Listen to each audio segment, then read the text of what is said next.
And we are going to get going, so people may drift in, and that's totally great.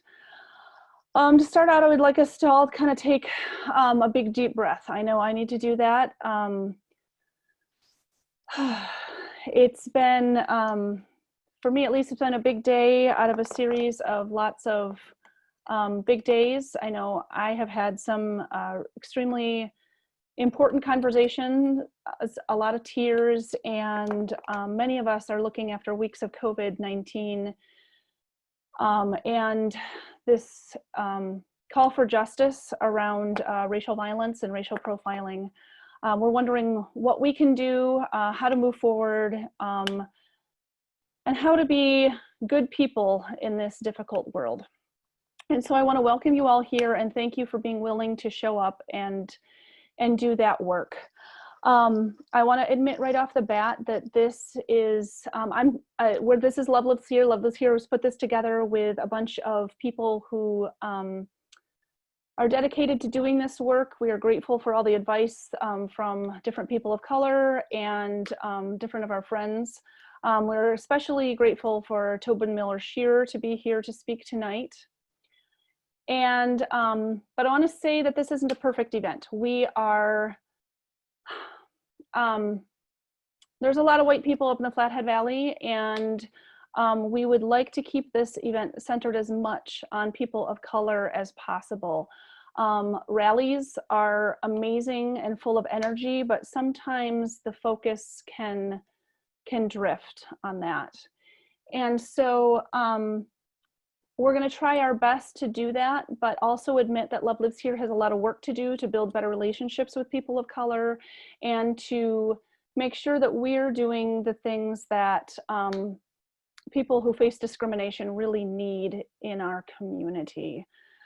And we do have a lot of work to do that, to improve things and improve our ability to do anti-racism work. So I am going to introduce Claire Charlo. Claire Charlo is from the Salish Kootenai Confederated Tribes, and she's been an incredible person to work with for Love Lives Here. And in order for us to keep this event focused on the people who need people of color, Black people, Latinx people, we're going to be reading the names of the people who have been killed recently due to racial justice. I think a lot of this in this hubbub and lots of protests, we haven't had the chance to give that space. So that's how we are leading off tonight. So Claire, thank you for being here tonight, and please go right ahead.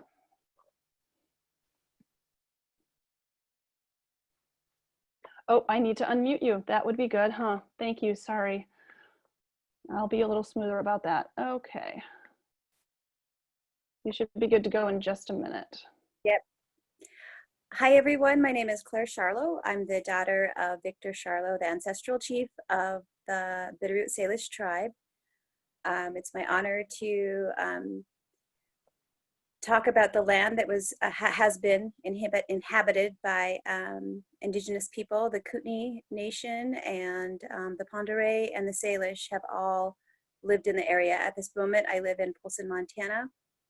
Polson was a common gathering area for the Salish, the Pend Oreille, and the Kootenai. A lot of trading happened here. So I'm very grateful to be here. I want to say a prayer for all those affected by COVID. I'm sad to say that we are getting tribal members that are infected for the first time. And so I want to send prayers out to them and their families, prayers of healing and prayers of peace to everyone that is going through a lot of turbulent times at the moment. And so I just want to acknowledge and pray for our ancestors and pray for all those that came before us and for the generations that are coming behind us. And so with that, that is my land acknowledgement.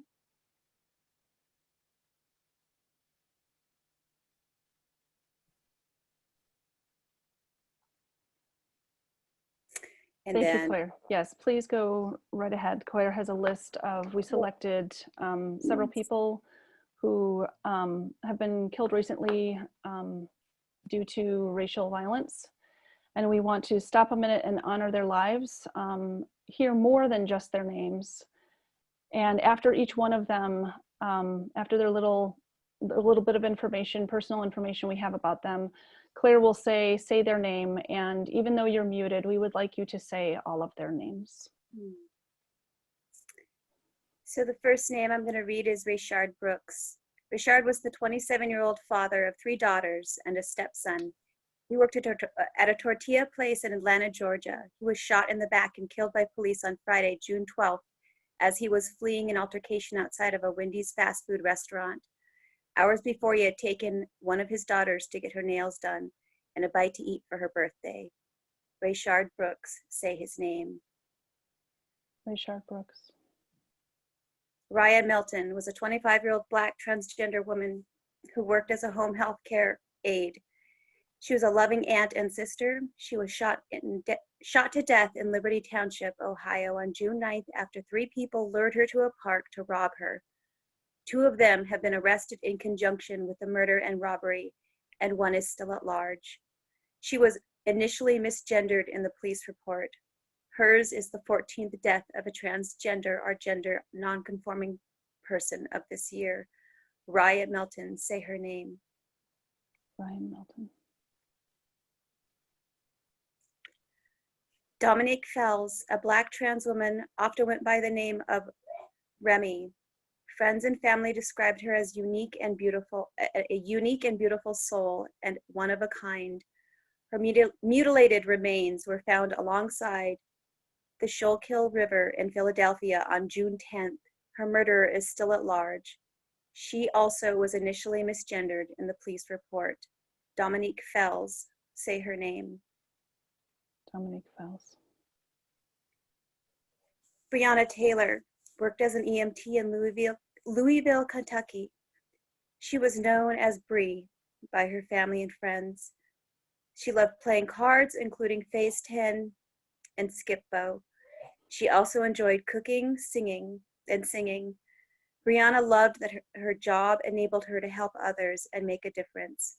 She was shot to death in her bed by police when they executed a no-knock warrant at the wrong house. She would have turned 27 on June 5th. Breonna Taylor, say her name.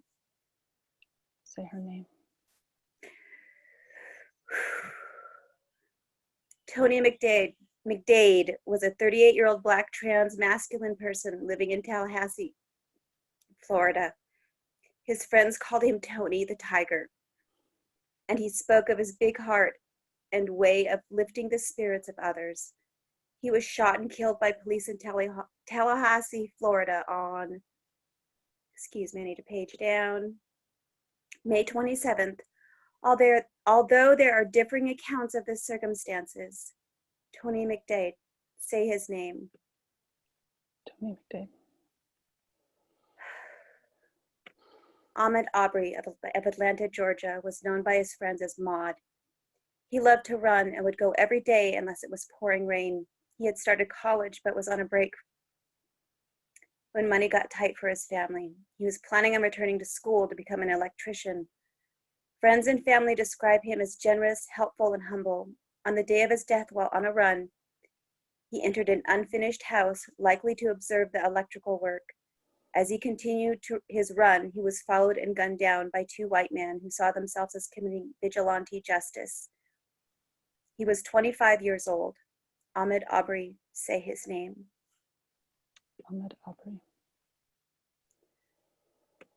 Botham Jean of Dallas, Texas, loved to sing in church. Known to his friends as Bo, he was a member of the Good News Singers and an intern for the Rock House campus ministry. He worked as a risk assurance associate of PricewaterhouseCoopers. Friends remember him as being hardworking, loving, and helpful to others. He was shot in his home at age 26 in September of 2018 when an off-duty officer entered his apartment thinking it was hers. Botham Jean, say his name. Botham Jean.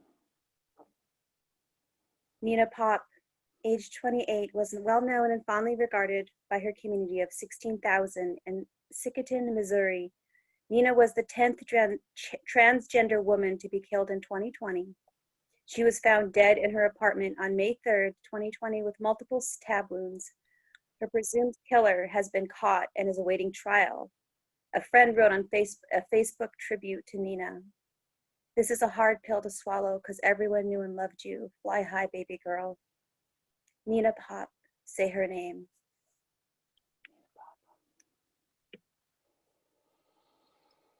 Monica Diamond was a 34-year-old transgender activist and business owner who was shot to death in Charlotte, North Carolina while being treated in an ambulance. The Human Rights Campaign wrote a big post that Diamond spent her adult life creating community spaces for LGBTQ people in Charlotte and beyond to come together and celebrate their lives. She was a chosen mother to countless. Diamond was the founder and co-owner of a promotion company and the CEO of the International Mother of the Year pageantry system, which honors mothers of LGBTQ children. Monica Diamond, say her name. Monica Diamond.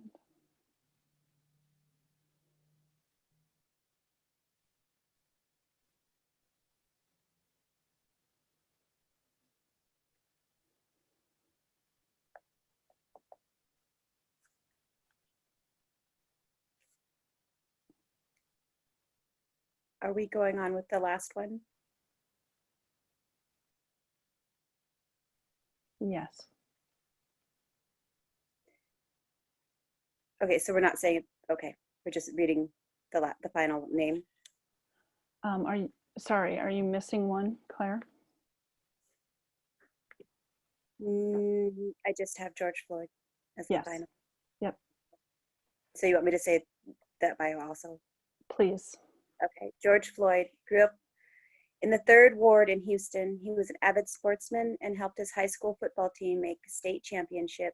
He moved to Minneapolis in 2014 and worked as a truck driver and bouncer. He lost his job due to COVID-19 shortly before his death. He was much loved by his community and seen as a leader and mentor. Mr. Floyd was the father of 5 children. He was 46 years old when he was asphyxiated and killed by a police officer while 3 others stood by. George Floyd, say his name. George Floyd.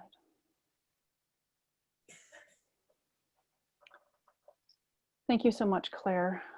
I know that was extremely difficult for you, but thank you so much for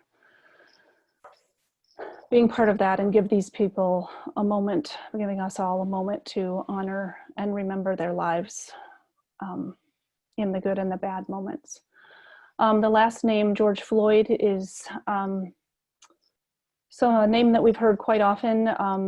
Basically, we're all here because we saw his death on camera, the 8 minutes and 46 seconds of him being abused by police officers until he died.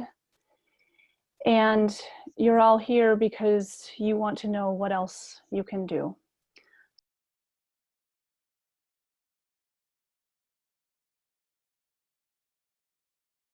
So this event was meant to be a focus on education and a call to action, kind of what to do after the rallies, how we can continue to learn as allies and activists and confront white supremacy in our own lives, but also how we could take action to support some of these groups that are already doing this work here in Montana. So I'm going to go ahead and share my screen so I can highlight some of those. Don't worry about trying to write down every link. We will post the links on our Love Lives Here newsletter and on our Facebook page, so that'll be accessible for you. So I'm going to go ahead and share my screen.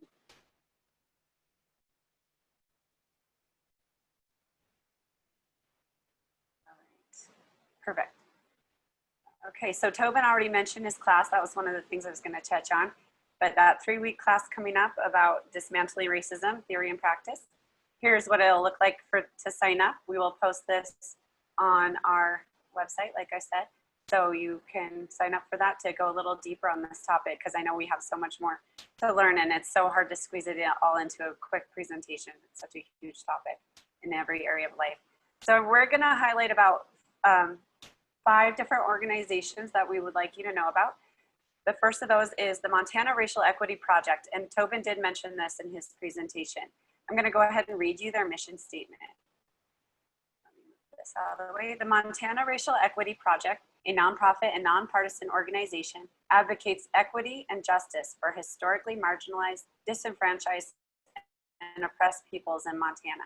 We educate, train, and activate organizers, individuals, groups, organizations, institutions, and businesses to invest in interrupting racism, bigotry, and prejudice whenever encountered. And I know the Montana Racial Equity Project put on some really incredible demonstrations recently in collaboration with Black Lives Matter movement in Bozeman. So they're based out of Bozeman. So ways you can help is obviously to donate.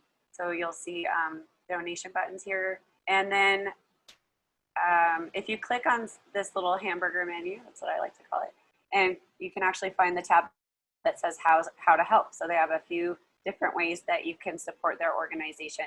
Obviously with a donation, there's links to that. And then if you are part of a business or organization, you might encourage them to become a partner of the Montana Racial Equity Project. If you would prefer to donate items, they have an Amazon wish list that you can shop from.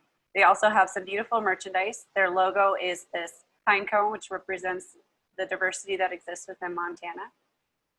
And so you can shop their merchandise and of course join their mailing list to find out opportunities for education and events that you might attend. So we really encourage you to support this Black-led organization. Another one we wanted to bring to your attention is Fast Blackfeet. This is an organization based out of the Blackfeet Reservation east of Glacier National Park. FAST in the name Fast Blackfeet stands for Food Access and Sustainability Team. And so they work on food sovereignty. I'm going to scroll down to their mission statement. So Fast Blackfeet is a group of community leaders, health professionals, educators, and involved citizens within the Blackfeet Nation who are dedicated to identifying food insecurity in our communities, exploring and implementing effective solutions related to access to healthy food and nutrition education, and addressing food sovereignty to ensure culturally relevant and affordable food for all. So obviously you can support this group with a donation. They have a food pantry that is accessible to anyone who wants to access it. And so if you go under projects, they have information about the food pantry, and I know they are also always seeking volunteers. So that's also where you can find information on how to contact them if you're interested in volunteering. They do have on the website a statement about how they're handling the COVID-19 situation to ensure that their food pantry is as safe as possible for people who are accessing it. And they ask that volunteers be assured that they're healthy before helping out. So that's another organization we would encourage you to support. Another one is actually an affiliate of Love Lives Here. They do not yet have their own website, but you can find them on Facebook. It's called Valley Neighbors. And so Valley Neighbors is affiliated with Love Lives Here and is committed to supporting and raising awareness of refugee issues in Montana and beyond. Let's see, I also had some other notes on them. So they're an informal group of concerned Flathead community members of diverse backgrounds who believe that through action, they can positively change the tone of topics related to immigration in the community. And currently, one of the things that they're working on is supporting a local DACA recipient. This is a young man who's a husband and a father living in our valley. If you'll recall, DACA stands for Deferred Action for Childhood Arrivals, which was started under the Obama administration to allow young people who had moved to the United States under the age of 18 to remain with some protections of their immigration status, but it is currently under threat by the Trump administration. And so the DACA recipient, he is currently eligible for permanent residency and he's working on applying for that, but he's had some hurdles financially. And so he's eligible to apply, but he needs assistance to afford the required $1,500 medical exam. So that's a huge price tag, I think, for any of us. And so Valley Neighbors is partnering with Glacier Unitarian Universalist Fellowship to collect donations because they are not yet a nonprofit on their own. And so you can donate a couple of ways. They have this Tithely app or website that you can donate through. You would have to make an account and look for Glacier Unitarian Universalist Fellowship and then donate under the to designation you'd select Valley Neighbors. And there are instructions for all this on their Facebook page. And it also, another option is you can donate to Valley Neighbors straight through the Love Lives Here website. So if that's a little easier to just go to Love Lives Here website and make a donation, you could put in the notes that it's for Valley Neighbors, and we will ensure that that money is directed to them appropriately. So here's the website. I mentioned that, Tithely, I think I'm saying it right. Or you could do the app to give donations that way, or through the Love Lives Here website. And so the next organization I did want to highlight is Love Lives Here, which brought to you today this presentation. So our mission is to dismantle discrimination by bringing the Flathead Valley together. And we do that in a few different ways. So part of what we do is rapid response. When part of our community is under attack or facing a unique challenge, we can organize quickly to create an event or call to action around that issue. And so an example of that is when our local Jewish community was targeted by white supremacists in a troll storm in the winter of 2016 and 17. Love Lives Here coordinated a positive community response. We also do education events such as this event tonight. A year ago, we hosted a panel on missing and murdered Indigenous women, and all of our panelists were Native activists and leaders who work on that issue. Claire was our amazing facilitator for that event. And so we host education events to help dismantle white supremacy in our communities. And then we also have some ongoing initiatives. So we have an Indigenous Allies Committee that works on things like raising awareness about missing and murdered Indigenous persons. We have a Flathead LGBT plus youth group that meets weekly to support youth in our valley, and Valley Neighbors, which I already mentioned. And so ways to support Love Lives Here, obviously, we love getting donations. And another way to support is if you scroll all the way down to the bottom of our website, you can join our mailing list and just type in your email there and click sign up. And then that way you can stay informed about different events that are happening. Also through Facebook, you can like our Facebook page, and that way you don't miss these opportunities. And then finally, I wanted to bring your attention to the Montana Human Rights Network. So Love Lives Here is actually an affiliate of the Montana Human Rights Network. They are the broader umbrella under which we operate. They have affiliates throughout the state of Montana that work locally. And so what they do is they organize Montana residents to realize their power to create pluralism, justice, and equality in their communities. They challenge bigotry and discrimination, support marginalized people, and advocate for legislation that honors everyone's basic rights. And so you can support Montana Human Rights Network with a donation. You can also sign up for actions and alerts on their website.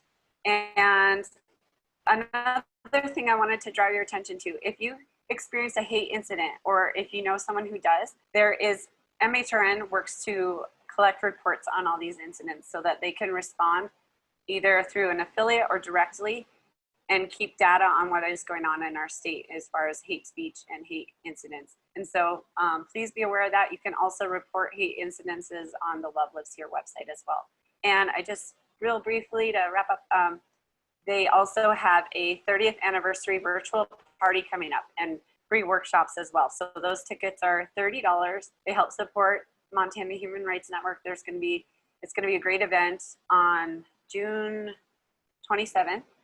And there'll be speakers and music. It'll be really fun. And there's also some free workshops going on during the day on that same day. And so please check that out. I'm going to go ahead and exit my screen sharing.